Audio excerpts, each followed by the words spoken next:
But I remember reading that they did this farewell excursion of these, and before they replaced them, and that's how we managed to get a couple of these. Yeah.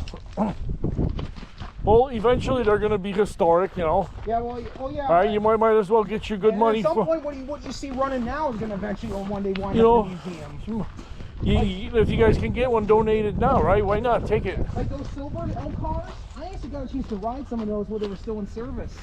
Yeah. Now, all of our steam engines, well, most of them, and the Zephyr train, and all of our large diesels, they're all in this bar 9, including the Zephyr.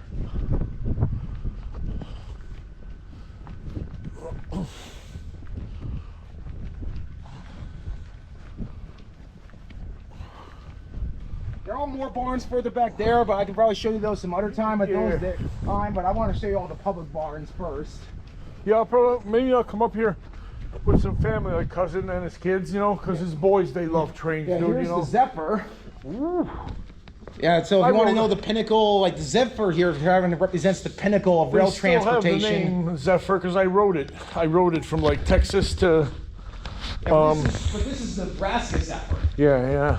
And then this is But yeah, if you want to know the pinnacle of rail transportation before the days of Amtrak, well, you're looking at it right here. Yeah. This train.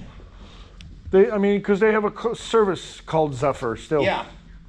But But the this Amtrak. one, now, what's unique about this train is that it's articulated, which I'll show you right there. So, silver bullet. So you can uncouple the locomotive from the train, but all those cars cannot be uncoupled unless you lift them off their trucks, which I'll show you. But over this engine here is a high-speed passenger engine. That whole train's probably before this thing was built on the Burlington. So yeah. This is massive, man. Yeah. Dude. And look at the wheels on there. Love the wheels. Yeah. Yeah, but I said all of our big stuff's in this barn. But yeah, see right here you can uncouple the train from here because that's separated. But when you get to the first car there, you'll notice the way how everything is all coupled together here. Now this engine here was actually at the Museum of Science and Industry many years ago, and there's an interesting story about that. Like they used to have it on this thing called a temporary like panel track, where because they had to like take it off, they had to get it to the nearest rail network. So what's the weight on one of these then? But yeah, you can see it's 2 miles of temporary track along Lakeshore Drive. So what they did was they put track in front of this. They would get a bulldozer. Yeah. Drag it forward with the bulldozer. Go back behind it and take the track from behind it. Move the track up. Put it in front of it, and then move the engine again and rinse and repeat. And that's what they did to get that engine from the Museum of Science and Industry to the nearest rail network. So I'm looking at it, 500,000 pounds, man. Yeah, this is our largest and most heaviest locomotive we got. Yeah. But here's what I was talking about earlier. You see how this train is? Look how these two cars are resting on that one truck. Yeah. Because it's articulated, so and you can't uncouple these cars. If something wrong happens to one of these cars, this whole train has to be taken out of service. Oh wow. Because this whole train is connected together. So that was a design failure, or no? It was a way to like stream. It was like an art. It was something that they tried back in the day, like back in the early. Like if you ever saw the Pioneer Zephyr at the Museum of Science and Industry, it has this exact same thing. But eventually that kind of thing kind of like phased out, and railroads chose like the way where if one car, because again that was a big issue where if one car fails, then the whole train's be taken out of service. While if you have a single car, you can just take that out and keep the rest of the train. Yeah, going. The Acellus does that now. I think the Acellus in North. Well, yeah, but they're all. Yeah, but I'm talking about the majority of most passenger trains, though. Like except like. Oh yeah, they're. Yeah, they went with that method because this was something that the railroads tried. And they tried to make it like so everybody had it, but then they quickly found out like, oh yeah, well if we have a car goes bad, we got to take the whole train out of service because everything's coupled, everything's together. I understand. Wow, this thing is amazing. That's what I was telling him because I volunteered to see the barn, so I know a lot of stuff about in this barn. When was the last time this thing had fire? We do know when it was donated to the Museum of Science and Industry. It did. I think it might have ran on its own power to the Museum of Science and Industry, but then they dragged it into the museum where the museum grounds cold. But I do know I think they did run it to the museum and under steam. Yeah. Because this was at museum in downtown in Museum Science Industry for a I while. must have seen it when I was a kid. Yeah, probably next to the U-boat when everything was all outside. But then when they started moving everything underground, they didn't. This was too heavy and too big to be put underground, so that's why we got it. Yeah. But we didn't get the Zephyr though, because they managed to fit that in there. Well, not this one. The actual original Pioneer Zephyr. You mind if I eavesdrop? Oh, I don't mind.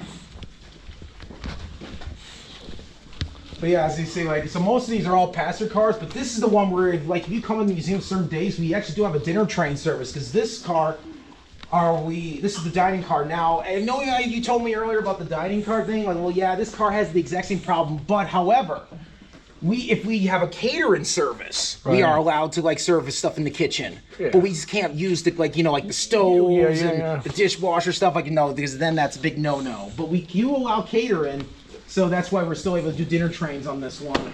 Cause if there's a fire or something, like I said, those suppression systems they have to be maintained. They have to be certified every 6 months. Yep, and so that's why we do. We can get away with catering, but we just can't make the food ourselves. Yeah, you're bringing in catering, Yeah, but so that's why. Is this the only other dining car anybody that has ever a functional kitchen? Anybody ever get married here, like for weddings and stuff?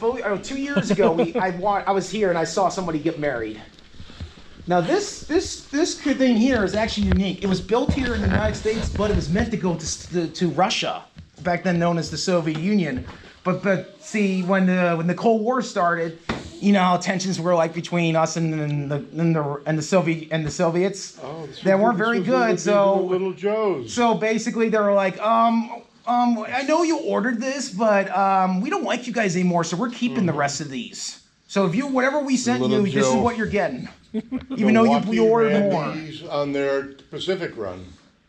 Yeah, but except this one ran on the South Shore. In fact, they were not actually called the Little Joes. This was every other railroad called them Little Joes, except in the South Shore, they called them 800 class. Okay. Yeah, the Milwaukee Road. Then the Milwaukee Road, they called them Little Joes. And electrified all the way out through Montana. Yeah. In fact, this engine actually operates, but since the fact that our electric overhead wire is not very pantograph friendly, it rarely operates. In fact, it ran in 2023 during our 70th anniversary. We brought out and ran it, but if it does run, it runs very periodically because, again, our wire is not very pantograph friendly. But it is the largest electric locomotive we have that can run out here. Oh, you got a GG1? Yep. Oh, yeah, so if you went out east, like the Northeast Corridor, if you ever rode out there, you would have saw a lot of these back in the day on the Northeast Corridor. He said, yeah, I did when I was a kid. Yeah. This was just one of my favorite locomotives. In fact, back also in 2023, we also brought this thing out for a photo event because again, 2023 was our 70th anniversary. So we brought this out, we brought that out. We did a photo shoot with this for Trains Magazine where we had this out. Yeah. And everything. Is this capable of running? No. Okay, I thought no. There's this unlike that one. Oil and the rectifiers or something. Yeah, like there's that. something different about this one, the way how it was, and plus the amount of power it needs, and there is some. Like this one, that one there is designed to run on 600 volts, but this one is designed to run, I think it explains here, like, yeah, it says, where is it? It says something about, like, the power needs. 11,000 volts. Yeah, I know, yeah, but